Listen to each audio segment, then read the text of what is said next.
Hey everyone, it's Stephen Dillard Carroll from The Traveling Tarot. Hi, I have a story to tell you. For those of you who have been watching my videos as of late, you'll know that I'm on this unconditional love kind of a kick. I've decided that I needed to love myself more unconditionally, and I need to love others more unconditionally. And so what I did, or what I have been doing, and I'll catch you up on last week's video because it's kind of germane to this week's video. What I told you guys last week was that I wake up every morning and I say thank you. I say thank you over and over again, simply because there's a quote that I'm about to bastardize that says, if the only prayer you ever said was thank you, that would be enough. So that's what I'm doing. I am saying thank you a lot more. And in fact, I say thank you multiple times a day, starting with when I wake up in the morning.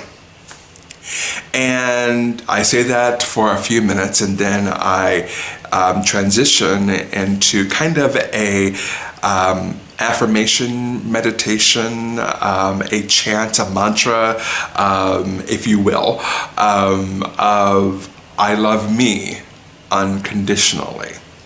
I love me unconditionally. I love me unconditionally. And again, it's very meditative. It's very an affirmation to begin my day. And I do that for like 30 minutes in the morning. I just say, I love me unconditionally. I love me unconditionally. I'm going to turn this down just a tad bit so that my chin isn't bumping against the bottom of the screen. There's my Cocopelli in the back. Say hi, Cocopelli. Hi, Cocopelli. Anyway, I love me unconditionally, and I say that for 30 minutes a day, right as I'm waking up, after I've said thank you for a couple of minutes. Then I get up and as I'm doing my morning constitutional in the bathroom, I am saying thank you over and over again. Thank you, thank you, thank you, thank you. I come into the dining room / office space / tarot space, and I open up the curtains. I open up the curtains in the living room, and I open up the curtains in the bathroom and in my bedroom just to let the day in, to welcome the morning in, and to allow the day to fill up my living space. And it's very energetic and powerful and affirming. So I'm saying thank you through all of this. Thank you, thank you, thank you, thank you, thank you. Then I check my phone and to see if there's anything pressing that I need to deal with right this minute. And if it is, then I deal with it. If not, then I put my phone aside and I come to my tarot space, which is not set up because I have a gig tonight. Wish me luck on that. But I come to my tarot space and I sit down and I set my intent for the day, which has been I accept and I fully and freely accept and receive unconditional love. And I freely and fully give unconditional love. I freely and fully accept and receive unconditional love. I freely and fully give unconditional love. And I do that for, again, about 30 minutes. I'm setting the intent for the day. And the intent is I freely and fully accept unconditional love from all corners. Wherever it's coming from, that's where I accept it from. And I accept it unconditionally because love is given to me unconditionally. And then the flip side of that is whomever I meet, my intent is whomever I meet to give them unconditional love as well. So that was the gist of last week's video, and I encourage you to go and watch it because it kind of fills in the blanks a little bit for this video, but I've given you the gist of it, so you don't have to go and see it right now. You can actually finish this video. I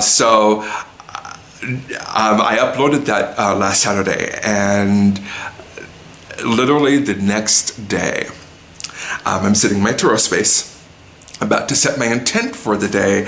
I freely and fully accept and receive unconditional love, and I freely and fully give unconditional love.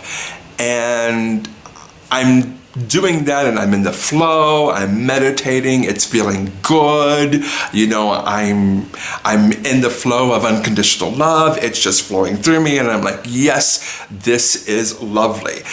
And that's when Spirit said, hey, what about Ross and Rachel? And I said, what about Ross and Rachel? And Spirit said, well, do you love them unconditionally?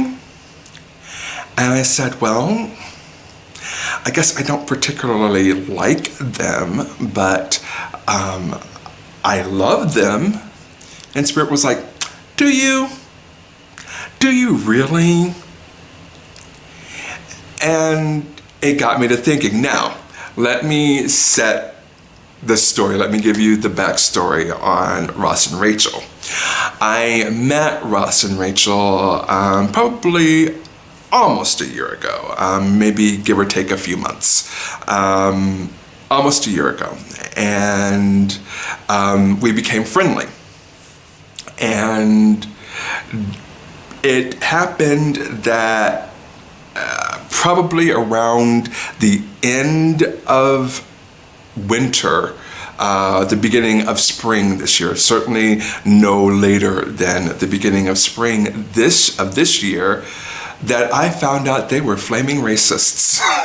Not only were they racist, they were unapologetically racists. Now, I know there are some of you out there that are just like, wait a minute, Stephen.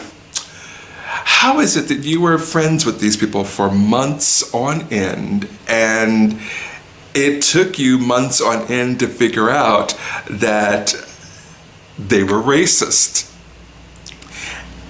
Great question.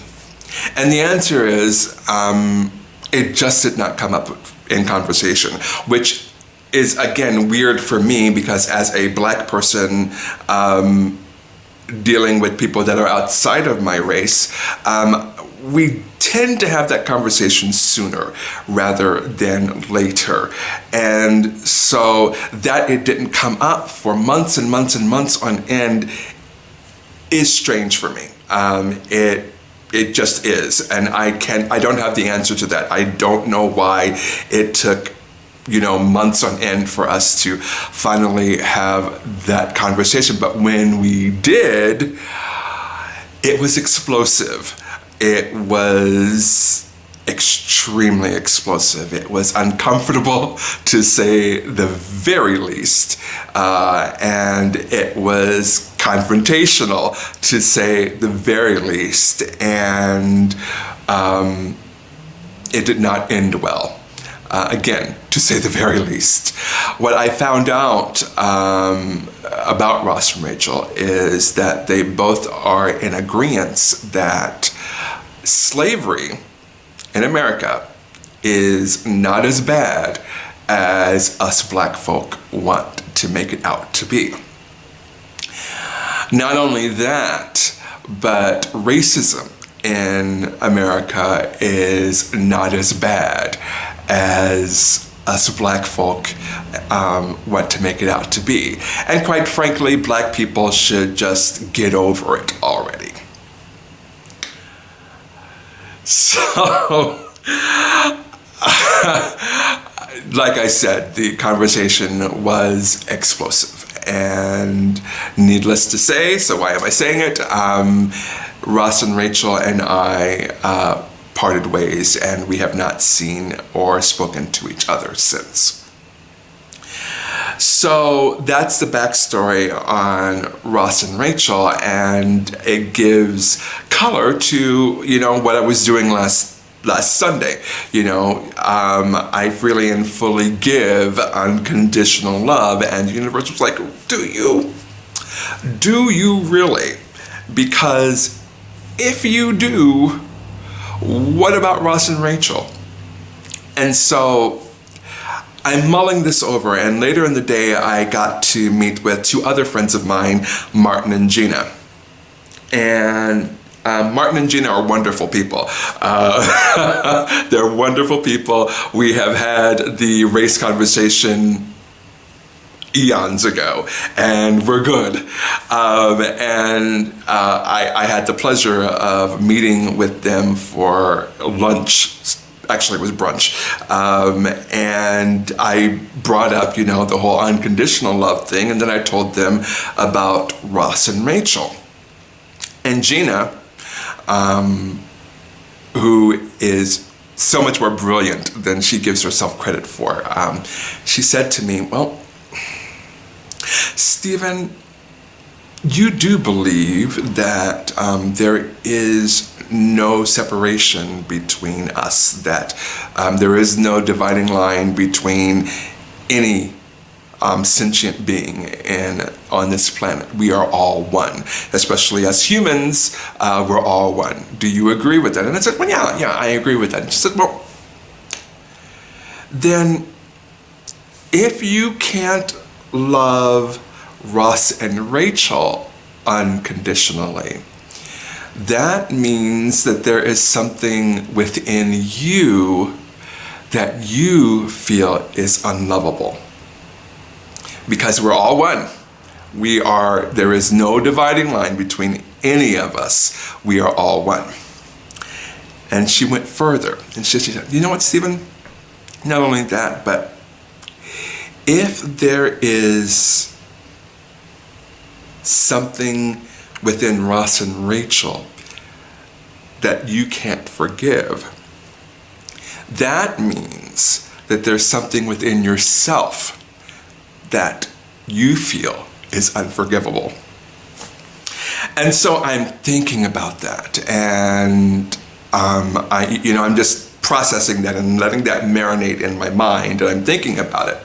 And before I go any further, I do want to speak to my people of color that happen to be watching this video. And I am sure that if you are a minority living in this world today, you have some strong thoughts about racism and the idea of, loving a racist unconditionally and forgiving a racist unconditionally.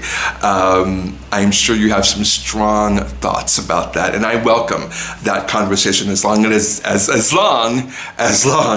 it's good, positive, and constructive in its criticism. Let's have that conversation. I don't mind doing that. But getting back to Gina's bombshells, it really got me to thinking about it, and then it got me to thinking about my Christian upbringing, and I know that there are a lot of you out there that happen to be proud Christians that watch my videos.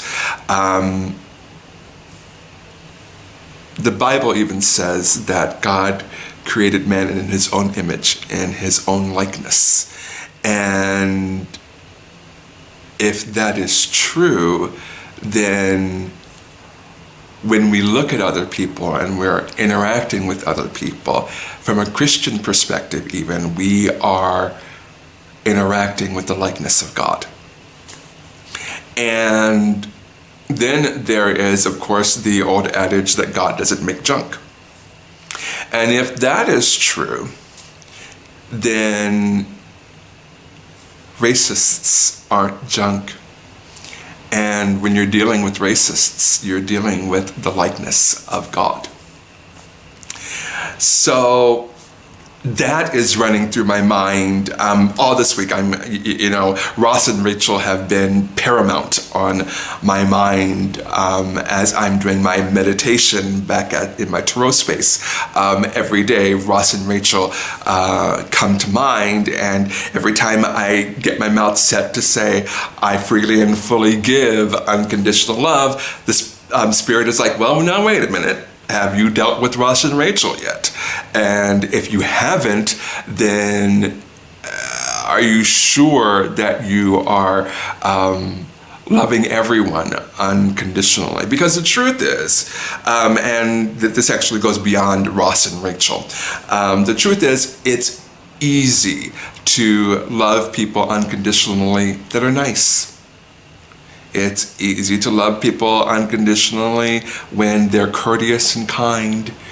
It's easy to love people when they do something extraordinary, or even do something simple that wasn't necessarily something that someone else would have done, but it's just something simple, like holding open a door, allowing someone to go in front of you, saying hello to someone, saying good morning to someone. It's very easy to love people that are lovable. But what about the people that aren't necessarily all that lovable? What do you do with them? Do you love them unconditionally? And if so, how does that manifest? Is it the same love that you give to someone else that is lovable? Or is it different? And so this entire thing about unconditional love and loving people that are perhaps horrible people. And again, I think it goes beyond Ross and Rachel here. I think it has more to do with people that, you know, maybe you are interacting with someone that isn't having the best day and they take it out on you. Or you're interacting with someone who doesn't realize that they're being a jerk, or someone who fully realizes they're being a jerk but doesn't care. Do you love them in the same way? Great question. So I want to say it was Thursday. I'm sitting in my tarot space and I'm getting ready to say I freely and fully accept and receive unconditional love. I had my mouth set. I was ready to get back into that flow of unconditional love and all of that. And then Spirit said, wait a minute. You still haven't dealt with Ross and Rachel yet. And until you do, we're going to keep bugging you about it. So I decided to sit back and think about it. And I was like, okay, if it is true that we are made in God's likeness, and if it is true that God doesn't make junk, then maybe looking at people as spirits rather than bodies of meat. Maybe that is a way to love someone unconditionally. When I see you as a spirit, I see you as the essence of you. When I see you in spirit, I am seeing you as the purest form of you. When I'm seeing you as spirit, I am seeing that God particle that is within all of us. And maybe that is a way to love someone unconditionally. Maybe seeing them as spirits instead of meat sacks is the way to unconditional love. Maybe saying, I'm not liking what the horribleness that you are choosing to exude, but I see your spirit. And because I see your spirit, I can love your spirit unconditionally. Now, there's a caveat to that, because that sounds an awful lot like hate the sin, love the sinner. And many of us in the LGBTQIA community have been victim of people who say, oh, I love you, but I hate your sin. And so then it opens up another can of worms. So I don't know. This whole video is basically to say I don't know how to deal with that, because it, seeing you as spirit and loving you in spirit and hating the racist part of you is a lot like saying love the sinner but hate the sin. So I don't know. I feel like I'm on the right track with, seeing people as spirit. I think that is a piece of the puzzle, but it's not the entire puzzle, and I'm still working on that. And so I'm human, I'm fallible, and everything is a learning experience. But what I can tell you is that the universe has given me information that yes, I am on the right track. I am figuring it out. I'm not quite there yet, but I'm figuring it out. And so I've been able to I fully and freely accept and receive unconditional love. I freely and fully give unconditional love. And I have also added to that a little addendum at the end of each one. I freely and fully accept and receive unconditional love because I am worth it. I freely and fully give unconditional love because we're all worth it. And I think that's another piece of the puzzle. Everyone is worthy of unconditional love. I don't care if you're the worst person on the face of the planet, you deserve unconditional love. And even if you're the best person on earth, that does not and even if you're the best person on earth, that does not put you ahead in the line of receiving unconditional love. If you believe in a higher power, that higher power says we're all worthy of unconditional love. And so again, that's another piece of that puzzle that gets me closer to saying, this is how I can love Ross and Rachel and still hold them accountable for their racism. So, but that's where I am right now. I'm on the right path. And because I'm on the right path, the universe has said, okay, we're going to cut you some slack here. We're going to give you a break. We're not going to worry you to death while you're trying to meditate on unconditional love, because you're taking the steps necessary to try to incorporate unconditional love in real scenarios and in real life, because because if you can't apply spirituality to your real life situation, what are you doing? What's the point? So anyway, I'm still working on it. I have not figured it out yet. I encourage you guys to